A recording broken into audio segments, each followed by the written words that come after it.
Hello everyone, welcome to our YouTube channel RPSC bio academy. हम जो unit discuss कर रहे हैं वो है डेवलपमेंटल बायोलॉजी। और डेवलपमेंटल बायोलॉजी में जो आज का हमारा टॉपिक है वो है लास्ट टॉपिक, एंडोक्राइन कंट्रोल। कौन सा टॉपिक है? Endocrine control. लेकिन आज हम एंडोक्राइन कंट्रोल किसका पढ़ने वाले हैं? आज हम एंडोक्राइन कंट्रोल पढ़ने वाले हैं ओव्यूलेशन का, यानी एंडोक्राइन कंट्रोल ऑफ ओव्यूलेशन। आज का हमारा टॉपिक ये रहेगा, ठीक है। और इस टॉपिक से बहुत सारे क्वेश्चंस जो है वो प्रीवियस ईयर क्वेश्चंस में आ चुके हैं, तो हमारे लिए ये endocrine control of ovulation important topic है। तो इसके लिए आज का हमारा पूरा लेक्चर इसके ऊपर ही रहेगा। तो सबसे पहले हम डिस्कस करते हैं कि ओव्यूलेशन क्या होता है। ओव्यूलेशन हम इतना समझते हैं कि ओव्यूलेशन मतलब किसी भी ओव्यूल का निकलना, है ना। तो यहाँ पर जो ओव्यूल है यहाँ हम क्या कह सकते हैं? ओवम है। क्योंकि हम जब एनिमल्स की बात करते हैं तो हम ओवम को लेकर चलते हैं। या हम क्या कह सकते हैं? एग कह सकते हैं। या हम क्या कह सकते हैं? फीमेल गैमीट कह सकते हैं। या फिर हम कौन सी स्टेज के अंदर कह सकते हैं? सेकेंडरी oocyte स्टेज के अंदर हम कह सकते हैं। तो ओवम कह सकते हैं, एग कह सकते हैं, फीमेल गैमीट कह सकते हैं, या फिर सेकेंडरी oocyte का निकलना। कहाँ से निकलना? ओवरी से। तो ओवरी से ओवम या फिर एग या फिर फीमेल गैमीट या फिर सेकेंडरी oocyte का ओवरी से निकलना क्या कहलाता है? ओव्यूलेशन कहलाता है। यानी हमने यहाँ पर ये देखना है कि कैसे एक सेकेंडरी oocyte ओवरी के अंदर डेवलप होता है और किस हार्मोन की वजह से, कौन कौन से हार्मोन्स। एंडोक्राइन कंट्रोल का मतलब है कि इनमें से कौन कौन से हार्मोन्स जो है वो काम करते हैं इस सेकेंडरी oocyte, इस ओवम, इस एग, इस फीमेल गैमीट को बनाने में और उसके बाद उसको ओवरी से रिलीज करने के अंदर, ठीक है। तो सबसे पहले हम इसको डिस्कस करने के लिए एक डायग्राम की हेल्प लेंगे, फिर हम समझेंगे कि किस तरीके से ओव्यूलेशन की प्रोसेस चलती है।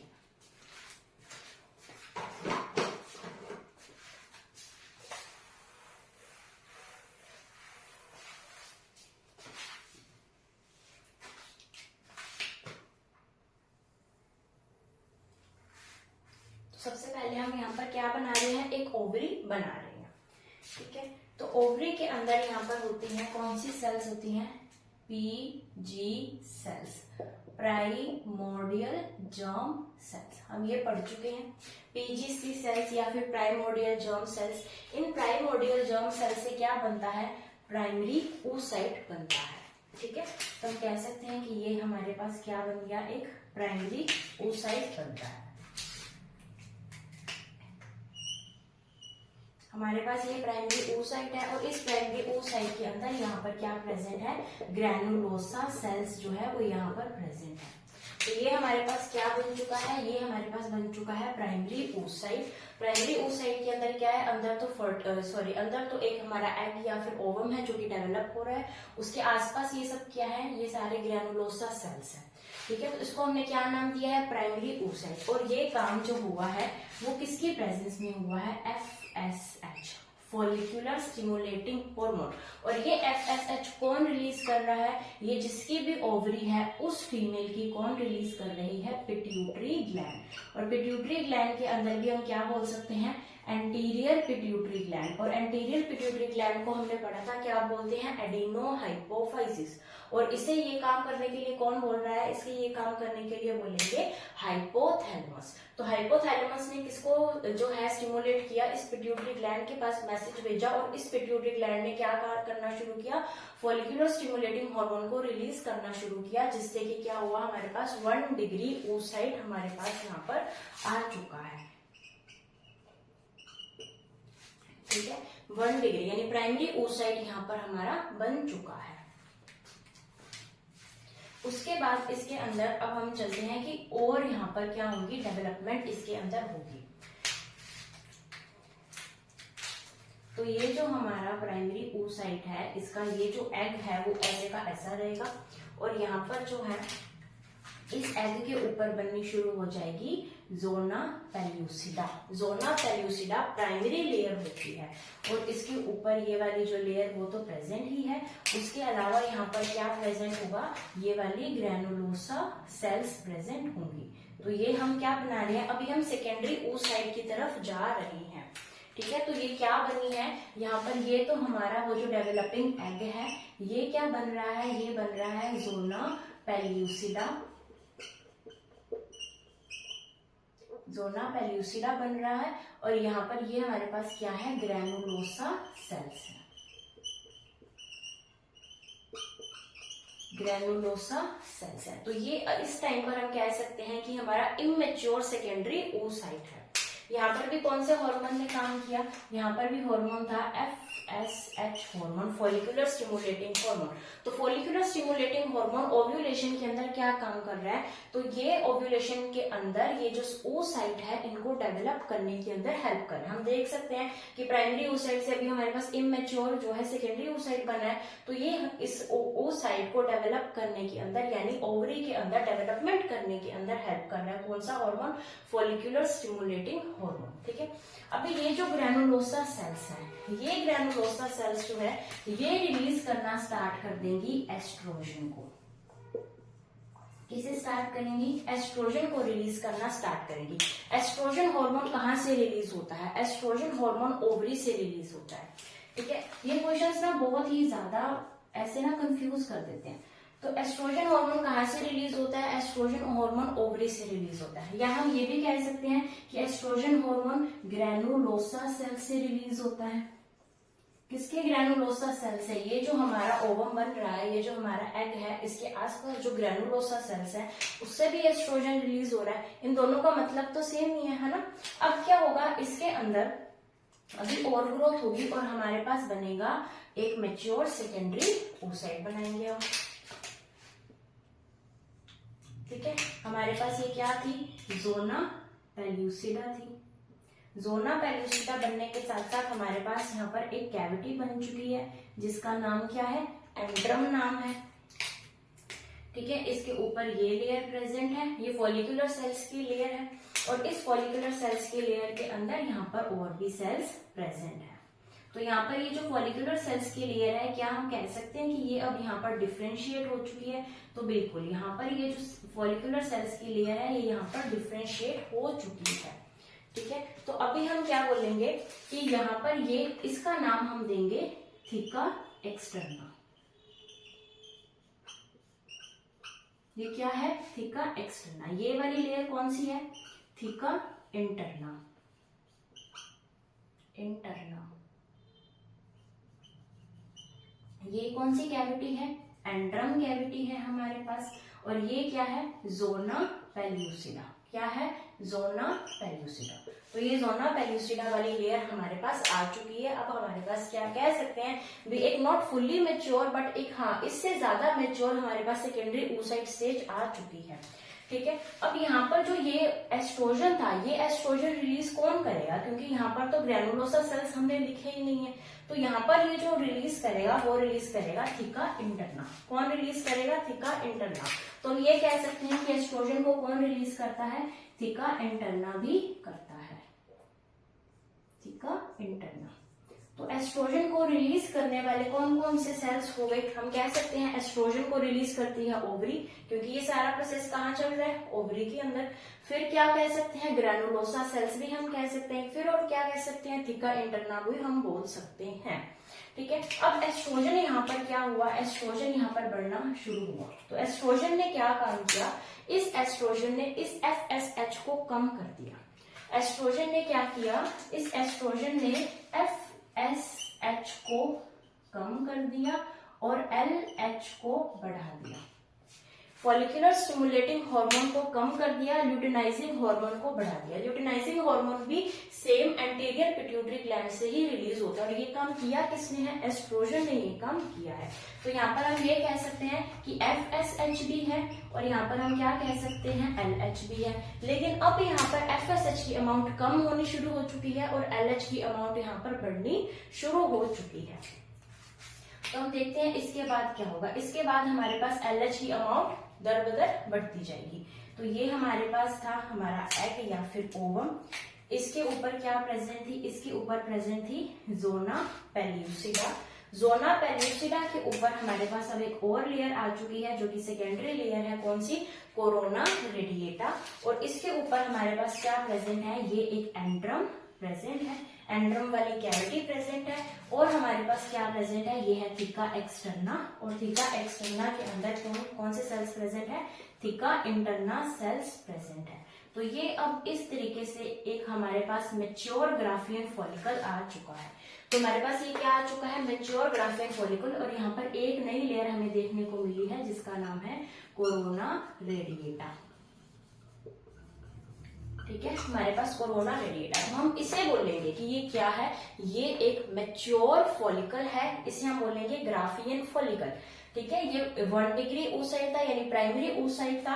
फिर इसके बाद इसके अंदर क्या हुई, धीरे धीरे मैच्योरेशन हुई और मैच्योरेशन होकर ये हमारे पास मैच्योर सेकेंडरी oocyte है, या फिर हम इसे क्या बोल सकते हैं, हम इसे बोल सकते हैं ये है ग्राफियन फॉलिकल। क्या है, ग्राफियन फॉलिकल। ठीक है, यहाँ पर अब क्या हुआ, अभी तक कौन कौन से हार्मोन्स ने हमारी हेल्प की है, सबसे पहले एफएसएच ने हेल्प की, क्योंकि इसने क्या किया, फॉलिकल्स ऐड की, इसके अंदर लेयर्स ऐड की, जिसकी वजह से हमारे पास एक मैच्योर जो है सेकेंडरी oocyte बनने में हेल्प मिली है। उसके बाद किसने काम किया, उसके बाद एलएच ने अभी तक काम किया है, क्योंकि एलएच ने क्या किया है, अभी एलएच का मेन फंक्शन हम इसके बाद पढ़ने वाले हैं, लेकिन एलएच को बढ़ाया किसने है, इस एस्ट्रोजन हार्मोन ने। एस्ट्रोजन हार्मोन को हम कह सकते हैं ओवरी रिलीज करती है, हम कह सकते हैं ग्रैनुलोसा सेल्स रिलीज करते हैं, हम कह सकते हैं थीका इंटरना जो है वो रिलीज करती है। अब एलएच जो है, एलएच तो यहाँ पर बढ़ता ही जाएगा, ल्यूटिनाइजिंग हार्मोन बढ़ता जाएगा और ल्यूटिनाइजिंग हार्मोन की प्रेजेंस में क्या होगा, यहाँ पर ओव्यूलेशन होगा। तो मेन जो ओव्यूलेशन के अंदर हार्मोन रिक्वायर्ड है वो कौन सा है, ल्यूटिनाइजिंग हार्मोन। काम सारे मिलकर कर रहे हैं, लेकिन क्रेडिट किसको मिल रहा है, मेन क्रेडिट एलएच हार्मोन को, ल्यूटिनाइजिंग हार्मोन को। तो अब यहाँ पर क्या होगा, यहाँ पर ये जो हमारा सेकेंडरी oocyte है, ये सेकेंडरी oocyte जो है ये हमारा रिलीज हो जाएगा इस ओवरी से। ये सेकेंडरी oocyte हमारा रिलीज हो चुका है इस ओवरी से, और यहाँ पर क्या बच चुका है, इसका जो भी अवशिष्ट था, जो भी रेसिड्यू था वो कहाँ बच गया, वो यहाँ पर बच चुका है, वो इस तरीके से यहाँ पर बच गया और हमारा सेकेंडरी oocyte जो है वो यहाँ से बाहर निकल गया। ठीक है, तो ओव्यूलेशन के मेन प्रोसेस में काम किसने किया है, ये ल्यूटिनाइजिंग हार्मोन ने काम किया है। अब हमारे पास ये सेकेंडरी oocyte बाहर आ गया। सेकेंडरी oocyte के अंदर अब क्या होगी, सेकेंडरी जो डिवीजन होती है, सेकेंड मियोसिस होती है, वो किसकी प्रेजेंस में होती है, वो स्पर्म की प्रेजेंस में होती है। तो अगर यहाँ पर इसे स्पर्म मिल चुका, अगर यहाँ पर क्या आ गया, इसके पास स्पर्म की एंट्री हो गई, तो यहाँ पर क्या बन जाएगा, जायगोट बन जाएगा, फर्टिलाइजेशन हो जाएगी, जायगोट बन जाएगा। लेकिन अगर स्पर्म की एंट्री नहीं हुई तो ये क्या बन जाएगा, ये बन जाएगा कॉर्पस लूटियम। क्या बनेगा, कॉर्पस लूटियम बनेगा, और कॉर्पस लूटियम से ये क्या बन जाएगा, कॉर्पस एल्बिकेंस, और ये क्या हो जाएगा, डीजेनरेट हो जाएगा। ये कब होगा, जब फर्टिलाइजेशन होगा, फर्टिलाइजेशन जब नहीं होगा, जब फर्टिलाइजेशन नहीं होगा तो ये जो हमारा रेसिड्यू था ये सबसे पहले कॉर्पस लूटियम में कन्वर्ट होगा, फिर कॉर्पस एल्बिकेंस में कन्वर्ट होगा। लेकिन अगर फर्टिलाइजेशन हो जाएगा, यानी स्पर्म ने इस सेकेंडरी oocyte के साथ इसने क्या कर लिया, फर्टिलाइजेशन कर लिया, जायगोट बन गया, तो इसके बाद क्या होता है, इसके बाद इस कॉर्पस लूटियम के अंदर ये कॉर्पस लूटियम रिलीज करता है प्रोजेस्टेरोन। तो ये क्या रिलीज करेगा, प्रोजेस्टेरोन रिलीज करेगा। क्यों रिलीज करेगा, क्योंकि प्रोजेस्टेरोन रिक्वायर्ड है प्रेगनेंसी के लिए। तो जैसे ही फर्टिलाइजेशन होता है इस कॉर्पस लूटियम के पास सिग्नल्स पहुंच जाते हैं और ये क्या करता है, प्रोजेस्टेरोन हार्मोन को रिलीज करता है फॉर दी प्रेगनेंसी। ठीक है, तो ये प्रोसेस चलता है, और अगर यहाँ पर फर्टिलाइजेशन नहीं होता तो ये जो एल्बिकेंस है ये क्या हो जाता है, डीजेनरेट हो जाता है। ठीक है, ये कब हो रहा है, ये तब हो रहा है जब फर्टिलाइजेशन हो रही है, और ये कब हो रहा है जब फर्टिलाइजेशन नहीं हो रही है, और यहाँ पर हो क्या रही है, फर्टिलाइजेशन। ठीक है, तो ये सारा का सारा जो था ओव्यूलेशन का प्रोसेस हमने समझा कि कैसे ओव्यूलेशन होता है। ठीक है, सबसे पहले यहाँ पर जो प्राइमरी oocyte है उससे सेकेंडरी oocyte बना, उससे एक मैच्योर ग्राफियन फॉलिकल हमारे सामने आया है, जिसके अंदर एफएसएच ने अपना रोल प्ले किया, एलएच ने अपना रोल प्ले किया, इस एस्ट्रोजन ने अपना रोल प्ले किया, और बाद में क्या होता है, प्रोजेस्टेरोन अपना रोल प्ले करता है। तो अगर हम इसको देखें तो हमारे सामने क्या आ रहा है, हमारे सामने ये आ रहा है कि सबसे पहले एफएसएच हार्मोन हमारे काम आया, क्योंकि इसने क्या किया, इसने ग्रोथ की, फॉलिकुलर ग्रोथ के अंदर एफएसएच ने काम किया। फिर यहाँ पर क्या आया, एस्ट्रोजन हार्मोन आया। इस एस्ट्रोजन हार्मोन ने क्या किया, इस FSH को कम किया और इस LH हार्मोन को बढ़ा दिया, यही कम हुआ है। फिर उसके बाद क्या आया है, LH हार्मोन आया है। इस LH हार्मोन ने क्या किया है, इस LH हार्मोन ने ओव्यूलेशन की प्रोसेस को किया है। फिर क्या आया है, फिर आया है प्रोजेस्टेरोन। प्रोजेस्टेरोन आने से क्या हुआ है, प्रोजेस्टेरोन आने से LH हार्मोन कम हुआ है, क्योंकि LH हार्मोन का मेन काम क्या था कि यहाँ पर ये ओव्यूलेशन करवाना, तो ओव्यूलेशन करवाने के बाद ये प्रोजेस्टेरोन हार्मोन बना है, तो इसके टाइम पर क्या हो जाता है कि जो LH हार्मोन है वो बिल्कुल ही रिड्यूस हो जाता है, LH की अमाउंट जो है वो बहुत कम हो जाती है। और इसके बाद अगर फर्टिलाइजेशन नहीं होती तो एस्ट्रोजन एंड प्रोजेस्टेरोन दोनों ही कम हो जाएंगे। तो एस्ट्रोजन एंड प्रोजेस्टेरोन दोनों क्या हो जाएंगे, कम हो जाएंगे। कब, अगर प्रेगनेंसी फिक्स नहीं हुई या फिर फर्टिलाइजेशन अगर नहीं हुआ। क्यों कम हो जाएंगे, क्योंकि एस्ट्रोजन का काम क्या था, एस्ट्रोजन का काम ये था कि ये FSH को जो है वो कम कर रहा था और LH को बढ़ा रहा था। तो अगर ये FSH को कम करता ही रहेगा तो वापस से ये साइकिल कभी स्टार्ट ही नहीं हो पाएगा। तो FH को बढ़ाने के लिए एस्ट्रोजन बाद में कम हो जाता है, और अगर प्रोजेस्टेरोन बढ़ा रहेगा तो प्रोजेस्टेरोन क्या करेगा, ये पूरे यूटेरस को तैयार करेगा फॉर दी प्रेगनेंसी। तो अगर ये उसको तैयार ही करता रहेगा तो उसका ब्रेकडाउन नहीं हो पाएगा, किसका, यूटेरस का। क्योंकि यूटेरस की लाइनिंग का ब्रेकडाउन के टाइम पर ही हम कहते हैं कि क्या हो रहा है, मेंस्ट्रुअल पीरियड स्टार्ट हो रहा है। तो इन दोनों हार्मोन्स का कम होना यहाँ पर बहुत जरूरी है, ठीक है। तो ये हमने देखा कि ओव्यूलेशन के दौरान क्या क्या होता है। अभी हम डिस्कस करते हैं कि यहाँ पर जितने भी हमने यहाँ पर लिखे हैं हार्मोन्स, उन हार्मोन्स का मेन वर्क क्या है ड्यूरिंग ओव्यूलेशन, ठीक है। तो अभी हम चलते हैं इसके आगे।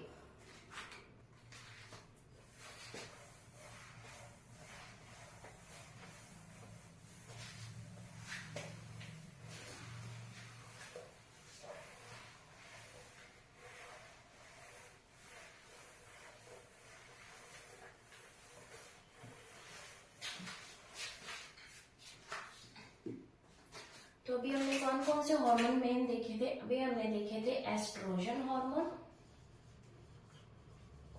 प्रोजेस्टेरोन हार्मोन, फिर हमने देखा था FSH और फिर हमने देखा था ल्यूटिनाइजिंग हार्मोन। तो ये 4 हार्मोन हमने किसके अंदर देखे हैं, ओव्यूलेशन के अंदर देखे हैं। एस्ट्रोजन हार्मोन हमने देखा था हमने बहुत सारे नाम लिखे थे कि इनसे ये जो है सिक्रीट होता है।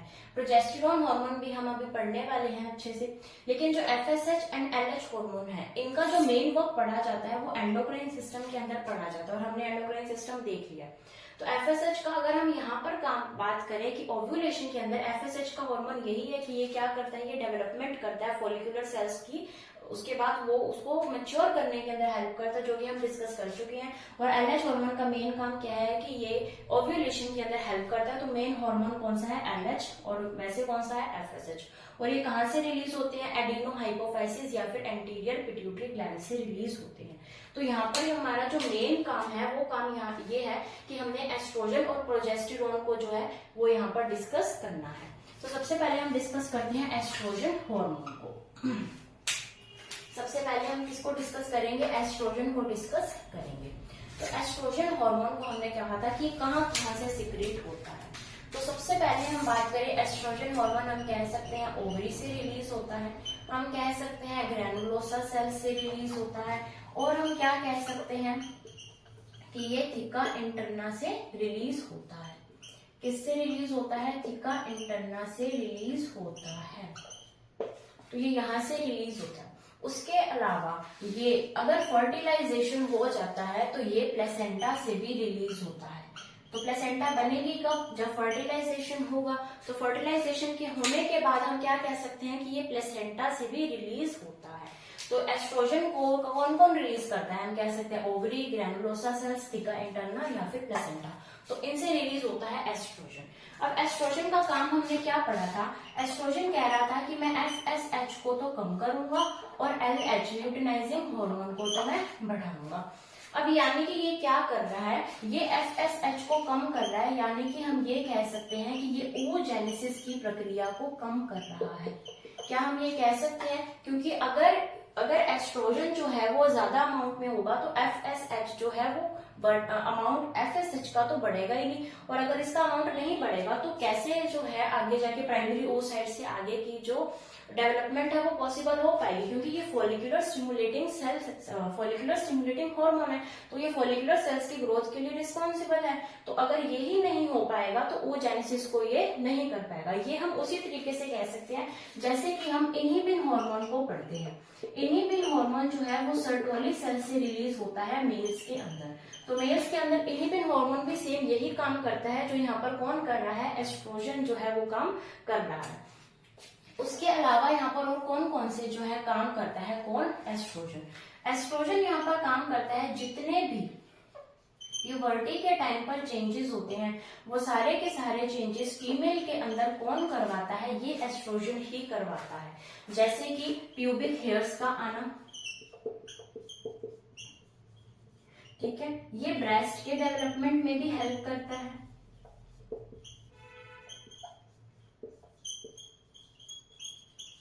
ठीक है, उसके अलावा ये सारे सेकेंडरी सेक्सुअल कैरेक्टर की हम बात करते हैं कि जो भी सेकेंडरी सेक्सुअल कैरेक्टर्स होते हैं उनको डेवलप करने के अंदर भी कौन हेल्प करता है, ये एस्ट्रोजन हेल्प करता है। जैसे कि लड़कियों की आवाज का क्या होना, स्वीट होना, तो sweet voice of girls is due to the oestrogen, क्योंकि ये क्या कर रहा है, सेकेंडरी सेक्सुअल कैरेक्टर लाने में हेल्प कर रहा है। ये क्या कर रहा है, प्यूबर्टी के टाइम पे जो भी चेंजेस होते हैं जैसे कि प्यूबिक हेयर्स का आना, जैसे कि ब्रेस्ट की डेवलपमेंट का होना, और सारे सेकेंडरी सेक्सुअल कैरेक्टर्स कौन करवा रहा है, ये एस्ट्रोजन करवा रहा है।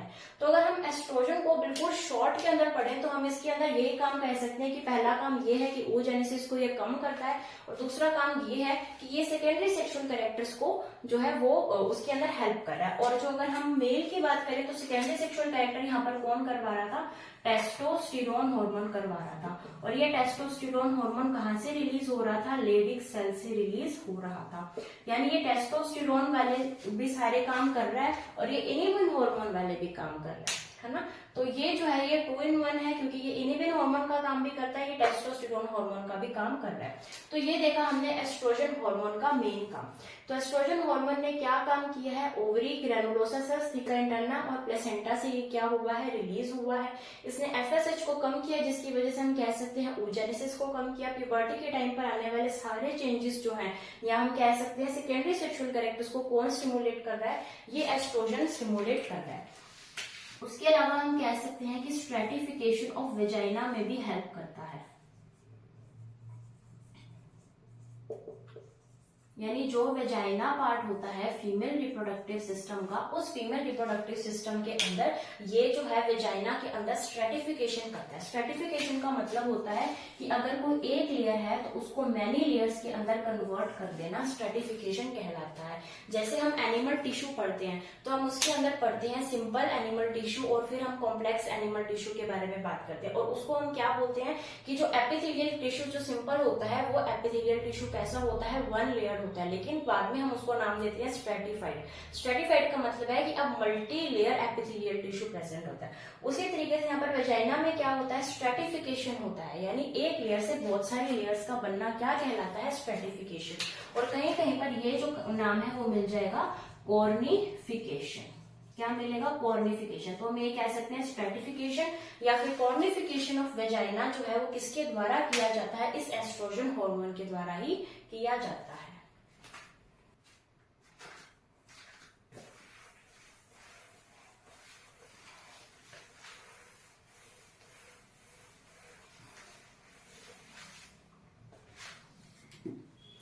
उसके अलावा हम क्या कह सकते हैं, एस्ट्रोजन क्या करता है कि जो यूटेरस है उस यूटेरस की वॉल को क्या करता है, थिक करता है।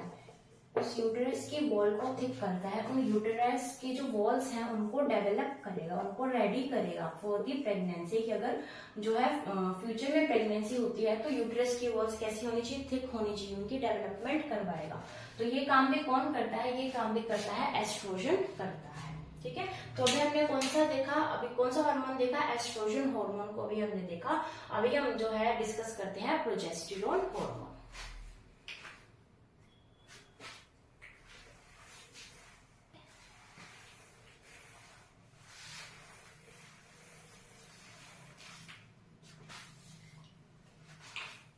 तो अभी हम डिस्कस करते हैं प्रोजेस्टेरॉन हार्मोन को। तो अगर हम बात करें प्रोजेस्टेरॉन हार्मोन, तो ये हार्मोन कौन रिलीज करता है? प्रोजेस्टेरॉन हार्मोन को हमने देखा था कि कॉर्पस लुटियम जो है वो रिलीज कर रहा था प्रोजेस्टेरॉन हार्मोन को, ठीक है। उसके अलावा क्या और भी कोई प्रोजेस्टेरॉन हार्मोन को रिलीज करता है? तो बिल्कुल प्लेसेंटा, यानी फर्टिलाइजेशन होने के बाद कौन रिलीज करेगा? प्लेसेंटा, और फर्टिलाइजेशन होने से पहले कौन रिलीज करेगा? Corpus luteum.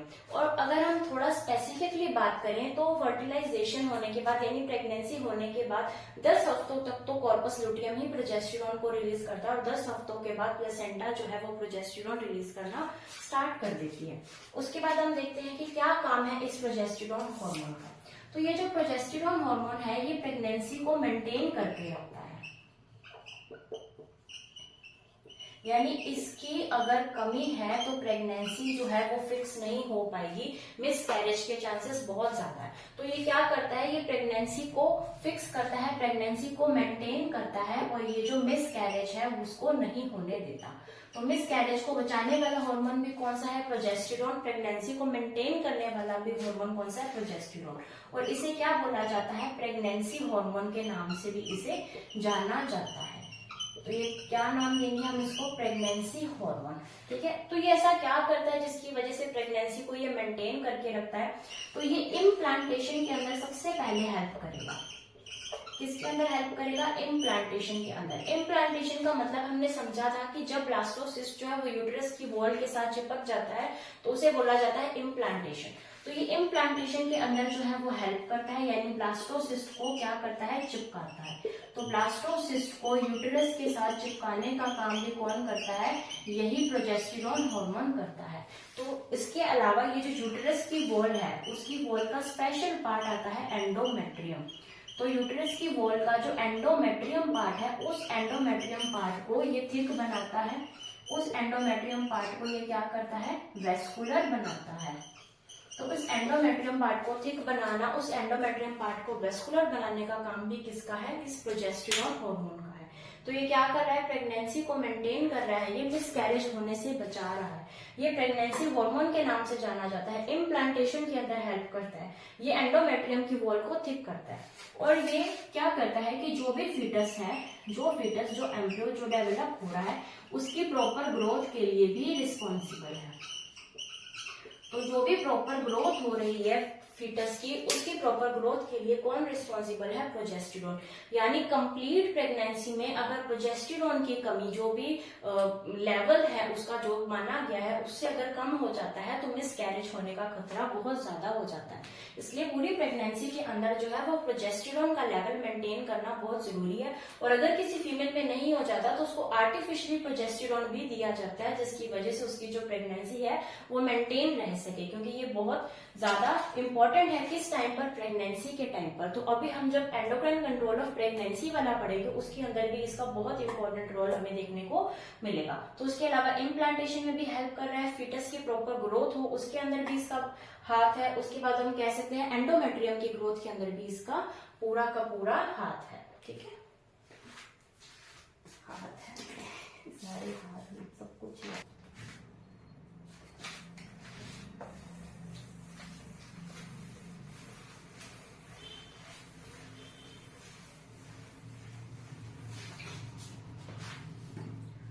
तो जो आज के लेक्चर में हमारे सामने क्वेश्चंस आए हुए हैं तो वो क्वेश्चन है, सबसे पहला क्वेश्चन ये आया हुआ है कि जो ओव्यूलेशन होता है वो ओव्यूलेशन कौन सी स्टेज के अंदर होता है?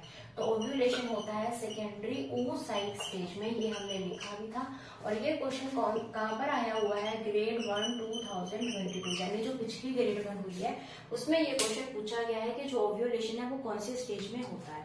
उसके बाद 2 बार क्वेश्चन ये आया हुआ है कि ग्राफियन फॉलिकल जो हमने बनाया था, ग्राफियन फॉलिकल के बाद कौन बनता है, यानी ग्राफियन फॉलिकल के बाद कौन सी स्टेज आती है? तो हमने ये भी देखा था कि ग्राफियन फॉलिकल के बाद क्या बनता है? Corpus luteum.